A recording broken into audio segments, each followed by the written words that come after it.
Services क्यों उन्होंने किया? सर्विसेज इसलिए किया क्योंकि वो अफसरों को हथियार के रूप में, the bureaucracy of Delhi has been weaponised, उनको हथियार के रूप में इस्तेमाल करके और दिल्ली के लोगों को कुचलना चाहते थे, मारना चाहते थे। और वो किया। अभी सौरभ ने इतने सारे उदाहरण दिए। पिछले साल इन्होंने मोहल्ला क्लिनिक्स के अंदर दवाइयां बंद कर दी। बताओ, मोहल्ला क्लिनिक के अंदर आम लोगों की दवाइयां बंद कर दी इन्होंने। पिछले साल इन्होंने अफसरों को बुलाते हैं, उनकी गर्दन मरोड़ते हैं, किसी को सस्पेंड कर देते हैं, किसी को ट्रांसफर कर देते हैं, धमकियां देते हैं, लड़ते हैं। अफसर बुरी तरह से डरा रखे हैं इन्होंने सारे अफसर। जो अफसर अच्छा काम करे उसे उठा के इधर से उधर फेंको।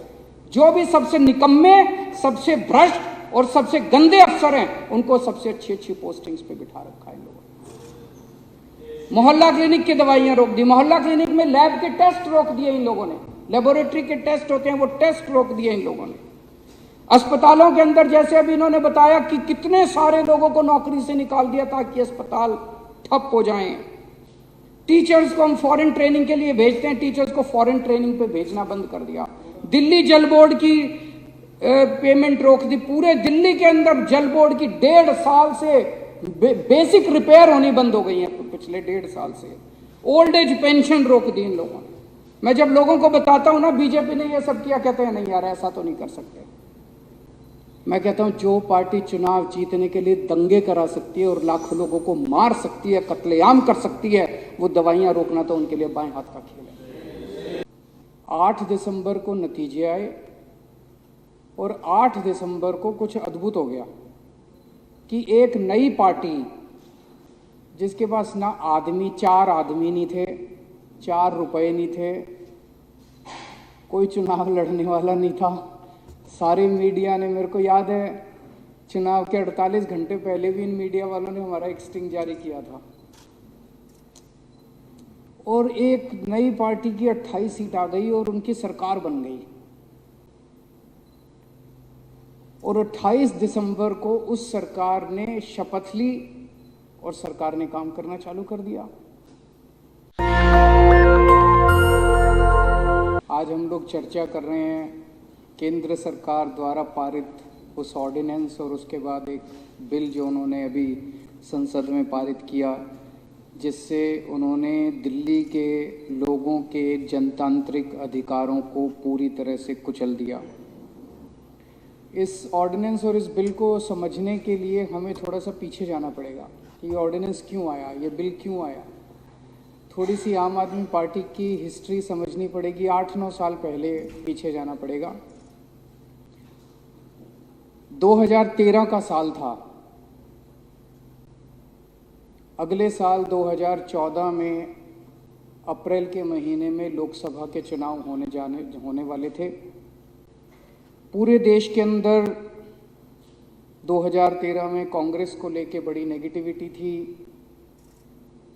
चारों तरफ ऐसे लग रहा था जैसे मोदी लहर चल रही है, मोदी लहर चल रही है। चारों तरफ देश के अंदर मोदी जी के बारे में चर्चा थी। अचानक 4 दिसंबर 2013 को दिल्ली विधानसभा के चुनाव हुए। 8 दिसंबर को नतीजे आए और 8 दिसंबर को कुछ अद्भुत हो गया कि एक नई पार्टी जिसके पास ना आदमी, 4 आदमी नहीं थे, 4 रुपए नहीं थे, कोई चुनाव लड़ने वाला नहीं था। सारे मीडिया ने, मेरे को याद है चुनाव के 48 घंटे पहले भी इन मीडिया वालों ने हमारा एक स्टिंग जारी किया था। और एक नई पार्टी की 28 सीट आ गई और उनकी सरकार बन गई। और 28 दिसंबर को उस सरकार ने शपथ ली और सरकार ने काम करना चालू कर दिया। तो जो पूरे देश में मोदी लहर चल रही थी, अब चर्चा चारों तरफ हो गई पूरे देश में आम आदमी पार्टी की। आम आदमी पार्टी कहाँ से आ गई? सारे देश में आम आदमी पार्टी की चर्चा। मेरे को याद है जनवरी के फर्स्ट वीक में टाइम्स ऑफ इंडिया के फ्रंट पेज के ऊपर हेडलाइन थी कि उन्होंने सर्वे कराया और आम आदमी पार्टी की 150 सीट आने वाली हैं। मतलब माहौल ये था, चारों तरफ लोगों को लग रहा था कि पता नहीं क्या करिश्मा होने वाला। आप सोच सकते हो मोदी जी के दिल पे उस टाइम क्या गुजर रही होगी। आदमी बेचारा प्रधानमंत्री बनने जा रहा है और एक अचानक पता नहीं एक छोटे से राज्य, आधे राज्य के अंदर एक नई पार्टी आई और उसने हंगामा शुरू कर दिया। हमारी सरकार 49 दिन ही चली, लेकिन उस 49 दिन को लोग आज भी याद करते हैं। उस 49 दिन में जो अभी कुलदीप कह रहा था, पूरे दिल्ली के अंदर भ्रष्टाचार खत्म हो गया, कम नहीं हुआ, खत्म हो गया। लोग बताते हैं, ये पंजाब जो हम जीते, पंजाब के ट्रक ड्राइवर जो दिल्ली आते हैं वो बताते हैं जी, चौराहों के ऊपर पुलिस वालों ने पैसे लेने बंद कर दिए। किसी भी डिपार्टमेंट के अंदर लोगों ने पैसे लेने बंद, हमने जारी किया था ना वो कि भाई अब कोई रिश्वत मांगे तो मना मत करना, उसकी सेटिंग कर लेना और रिकॉर्डिंग कर लेना, रिकॉर्डिंग मेरे को भेज देना और मैं उस अफसर को जेल भेज दूंगा। 32 अफसरों को जेल भेजा हमने 49 दिन में। दिल्ली के अंदर से भ्रष्टाचार खत्म हो गया।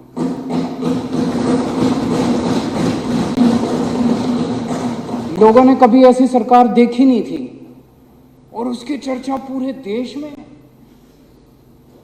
उसके बाद कोई महिला सुरक्षा को लेके 2-3 केस आए, जब दिल्ली का मुख्यमंत्री सड़क के ऊपर जाके 2 या 3 दिन के लिए रात भर में वहां सोया था। पूरे देश का सारा मीडिया हमारी चर्चा कर रहा था।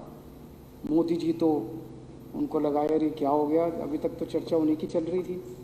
दिल्ली के अंदर बिजली के रेट एकदम से आधे हो गए, दिल्ली के अंदर पानी मुफ्त हो गया, और उस वक्त जो इस देश का सबसे अमीर आदमी था उसके खिलाफ बाय नेम एफआईआर दर्ज करानी।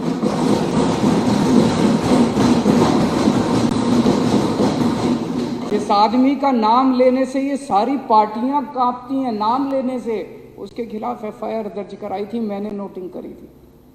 49 दिन की सरकार थी, हमने इस्तीफा दिया, जो भी कारण रहे हमने इस्तीफा दे दिया।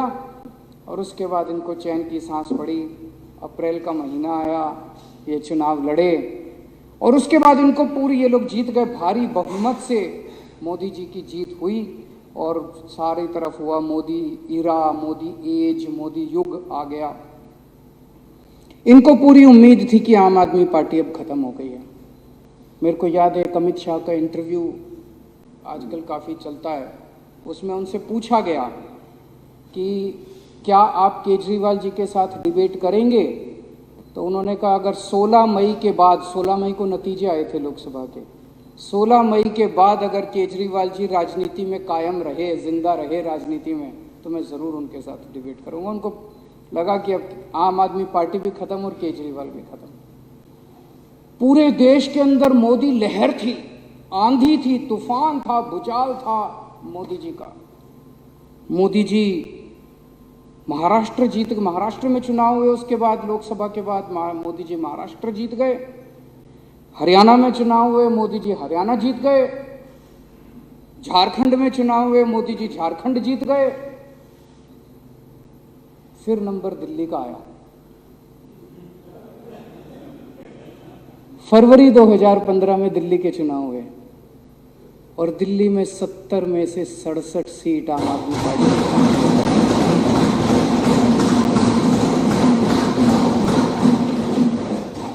तीन सीट पे सिमट गई भारतीय जनता पार्टी, मोदी जी की पार्टी 3 सीट के ऊपर सिमट गई।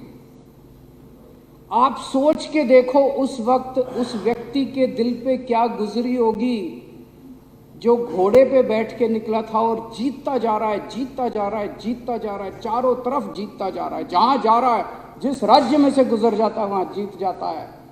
और उसका रथ दिल्ली वालों ने रोक दिया, उसका घोड़ा रोक दिया, वो लव और कुश ने, दिल्ली वालों ने उनका घोड़ा दिल्ली वालों ने रोक दिया। उस दिन मोदी जी ने कसम खाई थी, इस आम आदमी पार्टी को मैं खत्म करूंगा और इनकी सरकार को खत्म करूंगा। पर भगवान तो भगवान है, भगवान ने कुछ और ही सोच रखी थी। एक तरफ मोदी जी का पूरा तंत्र लग गया आम आदमी पार्टी को खत्म करने के लिए, आम आदमी पार्टी को तहस नहस करने के लिए पूरा तंत्र लग गया। और ऊपर वाले का करिश्मा देखो, ऊपर वाले ने 9 साल के अंदर आम आदमी पार्टी को इस देश की तीसरी सबसे बड़ी पार्टी बनाई। थर्ड लार्जेस्ट पार्टी, बीजेपी और कांग्रेस के बाद थर्ड लार्जेस्ट पार्टी बना दिया। ऊपर वाले ने करिश्मा कर दिया। मोदी जी का पूरा तंत्र लग गया। उन्होंने पूरी कोशिश की खत्म करो इनकी पार्टी को। उसके ऊपर भी मैं आऊंगा अभी एक एक करके। तो हमारी सरकार बनी 14 फरवरी 2015 को। 23 मई, फरवरी, मार्च, अप्रैल, मई, 3 महीने के अंदर प्रधानमंत्री जी ने एक आदेश पारित किया। एमएचए ने, केंद्र सरकार ने एक आदेश पारित किया कि अब दिल्ली सरकार का एंटी करप्शन ब्रांच और सर्विसेज के ऊपर कोई अधिकार नहीं रहेगा। केंद्र सरकार कैसे कर सकती है यार? संविधान में लिखा है ये हमारा है। कल को कह देंगे उड़ीसा सरकार का बिजली के ऊपर कोई अधिकार नहीं रहेगा। अरे बिजली स्टेट गवर्नमेंट का सब्जेक्ट है यार। कल को कह देंगे महाराष्ट्र का एजुकेशन के ऊपर कोई अधिकार नहीं रहेगा। एजुकेशन स्टेट सब्जेक्ट है यार। कल को कह देंगे तमिलनाडु का व्यापार के ऊपर कोई शब्द नहीं रहे। तो बिल्कुल असंवैधानिक ऑर्डर, अनकॉन्स्टिट्यूशनल ऑर्डर पास कर दिया कि दिल्ली की चुनी हुई सरकार का एंटी करप्शन ब्रांच और सर्विस। एंटी करप्शन ब्रांच क्यों करा? क्योंकि जो 49 दिन की हमारी सरकार थी उसमें एंटी करप्शन ब्रांच को इस्तेमाल करके मैंने दिल्ली में भ्रष्टाचार रोका था। मोदी जी नहीं चाहते थे कि हम भ्रष्टाचार रोकें। और सर्विसेज क्यों उन्होंने किया? सर्विसेज इसलिए किया क्योंकि वो अफसरों को हथियार के रूप में, the bureaucracy of Delhi has been weaponised, उनको हथियार के रूप में इस्तेमाल करके और दिल्ली के लोगों को कुचलना चाहते थे, मारना चाहते थे। और वो किया। अभी सौरभ ने इतने सारे उदाहरण दिए। पिछले साल इन्होंने मोहल्ला क्लिनिक्स के अंदर दवाइयां बंद कर दी। बताओ, मोहल्ला क्लिनिक के अंदर आम लोगों की दवाइयां बंद कर दी इन्होंने। पिछले साल इन्होंने अफसरों को बुलाते हैं, उनकी गर्दन मरोड़ते हैं, किसी को सस्पेंड कर देते हैं, किसी को ट्रांसफर कर देते हैं, धमकियां देते हैं, लड़ते हैं। अफसर पूरी तरह से डरा रखे हैं इन्होंने सारे अफसर। जो अफसर अच्छा काम करे उसे उठा के इधर से उधर फेंको। जो भी सबसे निकम्मे, सबसे भ्रष्ट और सबसे गंदे अफसर हैं उनको सबसे अच्छी अच्छी पोस्टिंग्स पे बिठा रखा है इन लोगों ने। मोहल्ला क्लिनिक की दवाइयां रोक दी। मोहल्ला क्लिनिक में लैब के टेस्ट रोक दिए इन लोगों ने। लेबोरेटरी के टेस्ट होते हैं वो टेस्ट रोक दिए इन लोगों ने। अस्पतालों के अंदर जैसे अभी इन्होंने बताया कि कितने सारे लोगों को नौकरी से निकाल दिया ताकि अस्पताल ठप हो जाएं। टीचर्स को हम फॉरेन ट्रेनिंग के लिए भेजते हैं, टीचर्स को फॉरेन ट्रेनिंग पे भेजना बंद कर दिया। दिल्ली जल बोर्ड की पेमेंट रोक दी। पूरे दिल्ली के अंदर जल बोर्ड की 1.5 साल से बेसिक रिपेयर होनी बंद हो गई है। पिछले 1.5 साल से ओल्ड एज पेंशन रोक दी इन लोगों ने। मैं जब लोगों को बताता हूं ना बीजेपी ने ये सब किया, कहते हैं नहीं यार ऐसा तो नहीं कर सकते। मैं कहता हूं जो पार्टी चुनाव जीतने के लिए दंगे करा सकती है और लाखों लोगों को मार सकती है, कत्लेआम कर सकती है, वो दवाइयां रोकना तो उनके लिए बाएं हाथ का खेल है। लेकिन ऊपर वाले के यहां देर अंधेर नहीं है। 8 साल की जद्दोजहद के बाद अंत में 11 मई 2023 को सुप्रीम कोर्ट का आदेश आया। सुप्रीम कोर्ट के 5 सबसे बड़े जजों ने बैठ के 3 हफ्ते तक सुनवाई करी इस केस की। और 3 हफ्ते तक सुनवाई करने के बाद 4 महीने तक उन्होंने सोचा समझा आपस में, और 4 महीने के बाद ऑर्डर दिया उन्होंने सुनवाई के। और उस ऑर्डर में एक तरफा उन्होंने कहा कि हमारा देश जनतंत्र है और जनतंत्र के अंदर जनता सरकार चुनती है और सरकार, चुनी हुई सरकार को सारा अधिकार है काम करने के लिए।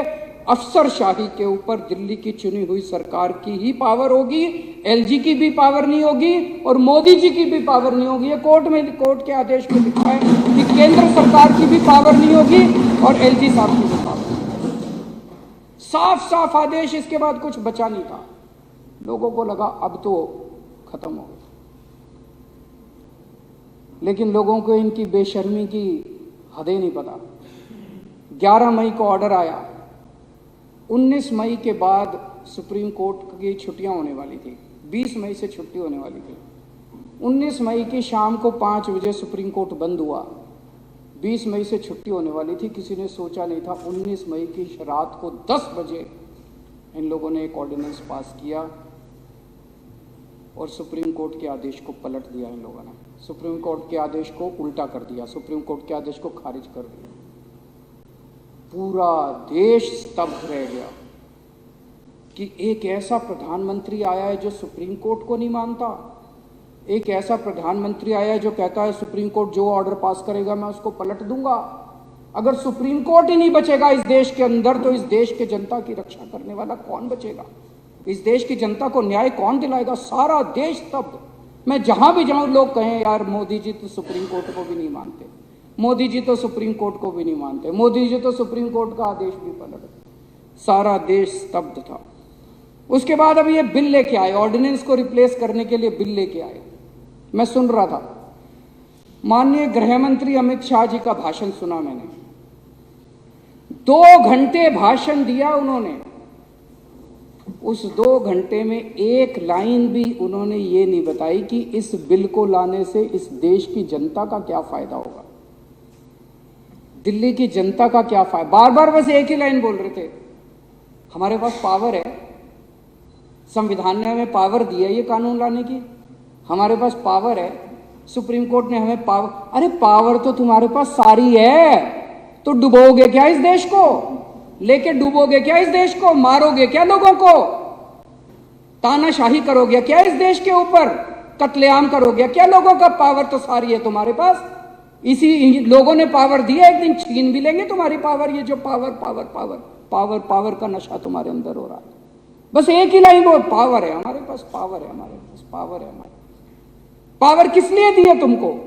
पावर इसलिए दी है कि जनता का भला करो, पावर इसलिए दी है कि जनता के लिए काम करो, पावर इसलिए दी है कि लोगों को रोजगार दिलाओ, पावर इसलिए दी है कि सड़क दो, बिजली दो, पानी दो, जनता के लिए काम करो।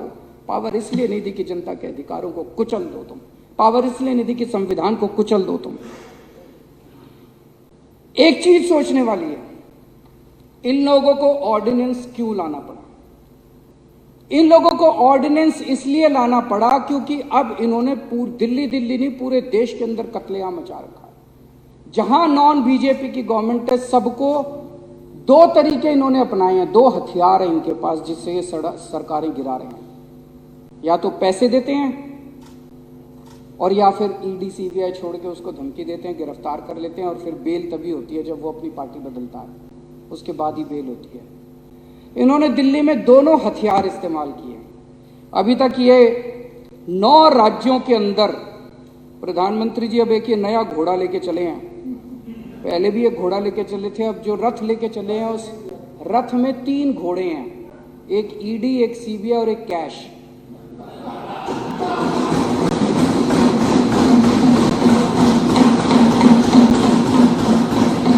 तो मोदी जी एक 3 रथ वाला घोड़ा लेके चले हैं। इस रथ से इन्होंने अरुणाचल प्रदेश जीत लिया, अरुणाचल प्रदेश की सरकार गिरा दी, मध्य प्रदेश की सरकार गिरा दी, कर्नाटक की सरकार गिरा दी, पुडुचेरी की सरकार गिरा दी, मणिपुर की सरकार गिरा दी, गोवा की सरकार गिरा दी, महाराष्ट्र की सरकार गिरा दी, उत्तराखंड की सरकार गिरा दी, मेघालय की सरकार गिरा दी। फिर इनका रथ दिल्ली पहुंचा।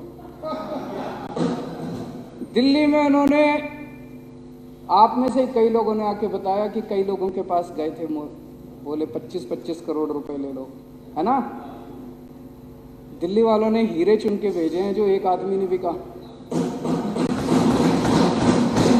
25-25 करोड़ में भी नहीं बिके, कोई नहीं बिके। फिर उन्होंने ईडी सीबीआई भेजी, सत्येंद्र जैन को गिरफ्तार कर लिया, मनीष सिसोदिया को गिरफ्तार कर लिया।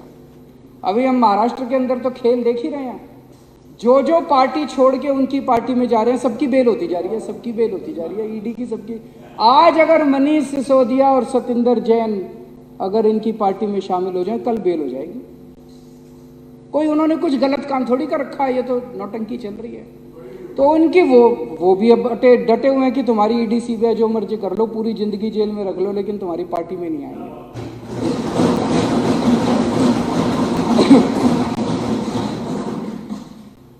तो इधर इनका ये रथ आके रुक गया, ना तो इनका कैश चला, ना इनकी ईडी सीबीआई चली। तो तब इनको ये ऑर्डिनेंस लाना पड़ा कि यार ये कुछ और घपला कुछ करो और इनकी सरकार को गिराओ, इनकी सरकार को काम करने से रोको। दिल्ली के लोग हमें बहुत प्यार करते हैं। 3 पहले हमें असेंबली के चुनाव जिताए, फिर उन्होंने एमसीडी का चुनाव जिताया।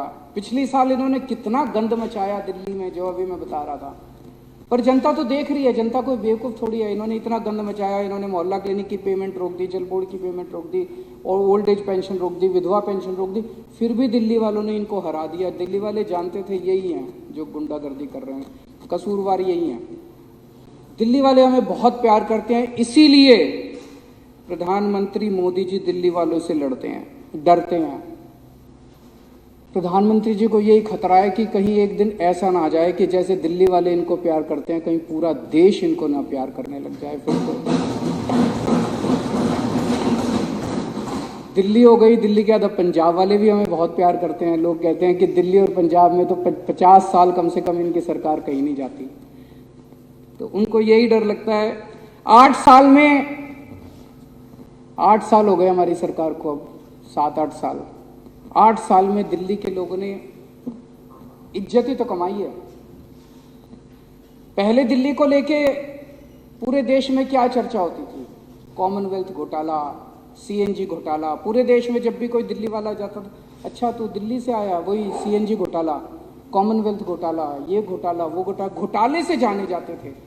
अब दिल्ली वाला पूरे देश में कहीं भी जाता है, लोग पूछते हैं, अच्छा तुम्हारे बिजली के बिल 0 आते हैं, अच्छा तुम्हारे स्कूल इतने अच्छे हो गए, अच्छा तुम्हारे मोहल्ला क्लिनिक कैसे हैं, अच्छा तुम्हारे यहाँ इलाज।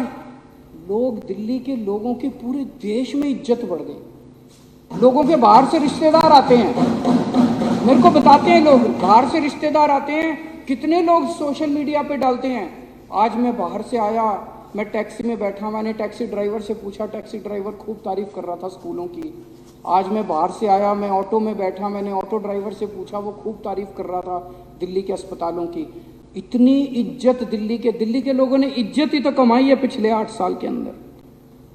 इन्होंने हमारे इतने काम रोके, पूरी कोशिश कर ली। पिछले 8 साल से प्रधानमंत्री जी पर्सनली लगे हुए हैं हमारे सारे काम रोकने के लिए। उसके बावजूद भी हमने स्कूल ठीक कर दिए, मोहल्ला क्लिनिक बना दिए, अस्पताल अच्छे कर दिए, अस्पतालों के अंदर इलाज मुफ्त कर दिया, महिलाओं का किराया मुफ्त कर दिया, बिजली 24 घंटे कर दी, बिजली फ्री कर दी, पानी घर घर पहुंचा दिया, पानी फ्री कर दिया, तीर्थ यात्रा करा के ला रहे हैं बुजुर्गों को। कच्ची कॉलोनियों के अंदर इतना बड़ा सड़क बना रहे हैं, पानी की पाइपलाइन लगा रहे हैं, सीवर का नेटवर्क लगा रहे हैं। ओल्ड एज पेंशन आज सबसे ज्यादा पूरे देश में दिल्ली के अंदर मिल रही है। सबसे कम महंगाई, ये मैं नहीं कह रहा, केंद्र सरकार का आंकड़ा कह रहा है, सबसे कम महंगाई आज दिल्ली के अंदर है, दिल्ली के लोगों के। और जगह जगह सड़कों का निर्माण कर, इतने काम कर रहे हैं। मेरे को लगता है अगर सबसे ज्यादा काम करने का कोई नोबेल प्राइज होता तो वो दिल्ली की जनता को, 2 करोड़ लोगों को। मुझे कई बार लगता है कि भगवान की कृपा है दिल्ली वालों के ऊपर कि इतनी सारी, इतनी शक्तिशाली शक्तियां हैं जो दिल्ली के कामों को रोकने की कोशिश कर रही हैं। लेकिन भगवान जब सारे दरवाजे बंद कर देता है तो एक खिड़की कहीं से खोलता है। हर जगह कभी ना कभी कोई खिड़की खुल जाती है और दिल्ली वालों के काम हो जाते हैं। हमारे पास क्या है? कुछ नहीं है। ये पिछले 2 साल से सारी सीबीआई ईडी लगी हुई है, 100 करोड़ रुपए खा गए ये लोग। अरे कहीं कोई एक पैसा तो मिले, 100 करोड़ है कहाँ? 100 करोड़ खा गए। हमारे पास अगर है तो हमारे पास आशीर्वाद है। आज दिल्ली के स्कूलों में 18 लाख गरीबों के बच्चे पढ़ते हैं, उनका भविष्य बना दिया। उनके माँ बाप फीस देते हैं हमको। आज दिल्ली के मोहल्ला क्लिनिक में, दिल्ली के अस्पतालों के अंदर करोड़ों लोग अपना फ्री में इलाज कराते हैं। जिसका भी फ्री में इलाज होता है, ऑपरेशन होता है, बीमारी ठीक हो जाती है, वो हमें आशीर्वाद देके जाता है। आज दिल्ली के घर घर के अंदर 0 बिजली का बिल आता है। जितने गरीब हैं वो तो हमें आशीर्वाद देते हैं कि नहीं देते हैं? कितने अभी तीर्थ यात्रा पे मैं एक ट्रेन को सी ऑफ करके गया था, इतना आशीर्वाद दे रहे थे बुजुर्ग जो तीर्थ यात्रा के लिए जा रहे थे। और जितने काम इन्होंने किया वो सारे पाप किए हैं और ऊपर वाला देख रहा है। इन्होंने लोगों के अस्पताल रोके, इन्होंने लोगों की दवाइयाँ रोकी, इन्होंने लोगों का पानी रोका। तो पाप अगर करोगे तो आपको उसका तो परिणाम भुगतना ही पड़ेगा, और इसी जन्म में भुगतना पड़ेगा। किसी ने सही कहा है, ये जिंदगी भर यहीं बैठेंगे, और अभी तो 8 हैं, देखना अगली बार 2 भी नहीं बचेंगे।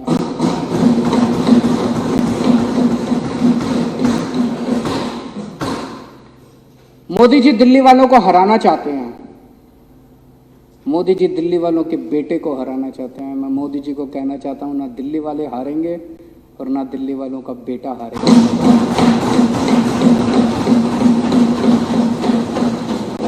डट के मुकाबला करेंगे। और मैं आज दिल्ली के लोगों को कहना चाहता हूं, आपका एक भी काम मैं रुकने नहीं दूंगा। स्पीड थोड़ी कम हो जाएगी, मुझे पूरा उम्मीद है सुप्रीम कोर्ट के ऑर्डर आएगा, सुप्रीम कोर्ट से हम जीत के आएंगे, दिल्ली के लोगों के हक में वापस दिलाऊंगा, और उसके बाद 100 की बजाय 200 की 300 की स्पीड से काम होगा। लेकिन तब तक काम रुकेंगे नहीं आपके। विदेशों में जाके बड़ी बड़ी बातें करते हैं प्रधानमंत्री जी, जनतंत्र की बात करेंगे, लार्जेस्ट डेमोक्रेसी की बात, और यहां आके डेमोक्रेसी को कुचलने की और क्रश करने का। मैं ये सोच रहा था, डेमोक्रेसी के कई सिस्टम होते हैं। कोई कहता है वेस्टमिंस्टर मॉडल, कोई कहता है प्रेसिडेंशियल फॉर्म ऑफ डेमोक्रेसी, कोई कहता है पार्लियामेंट्री फॉर्म ऑफ, अलग अलग मॉडल हैं। ये जो बिल आए हैं, इसमें 3 मेंबर कमेटी बनाई है जिसमें मुख्यमंत्री होगा और 2 अफसर उसके सर पे बैठे होंगे। ये कौन सा मॉडल है? भगवान ही जानता ये कहां से लाए हैं। आरएसएस वालों का सबसे खुराफाती दिमाग होता है। ये संघी मॉडल है। भगवान ही जानता ये ऐसा मॉडल वेस्टमिंस्टर मॉडल है कि लंदन का, ये संघी मॉडल है जो ये डेमोक्रेसी का एक अलग ही मॉडल ये निकाल के लेके आए हैं। चौथी पास मॉडल है ये। दिल्ली के लोगों को मैं एक ही बात कहना चाहता हूं, आपने मुझे कुर्सी दी है, मैं आपकी कभी भी पगड़ी उछलने नहीं दूंगा।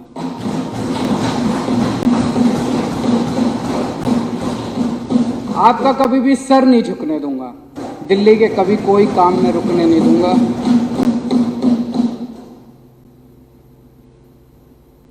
मेरे पास अभी कुछ दिन पहले कोई आया था बीजेपी वाला, वो कह रहा था या तो तुम भी बीजेपी को सपोर्ट कर दो, और नहीं तो या तो तुमको झुका देंगे और या तुमको तोड़ देंगे।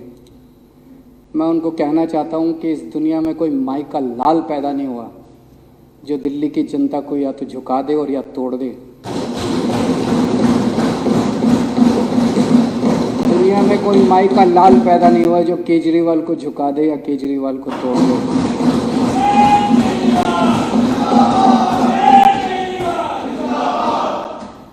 अभी मैं लाल किले से भाषण दिया, प्रधानमंत्री जी ने, वो कह रहे थे कि अब हम 1000 साल आगे का एक वो नींव रख रहे हैं, कुछ भैया 1000 साल ऐसा कुछ कहा था उन्होंने, 1000 साल की नींव रख रहे हैं।